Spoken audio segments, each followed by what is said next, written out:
Hi, it's Hard Reset, and today I'll show you how to fix fast charging not working on Realme 11 Pro Plus.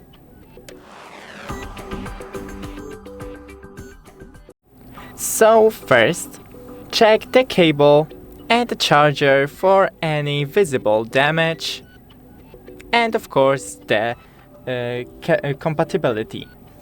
Then on the bottom of your phone there's a charging port. Just clean it with non-metallic tools such as Q-tips, soft brush, compressed air. Just don't use any metallic tools. Then you can test your charger and outlet with another phone, or your phone with another charger and an outlet. That's it, don't forget to leave a like and see you in the next one.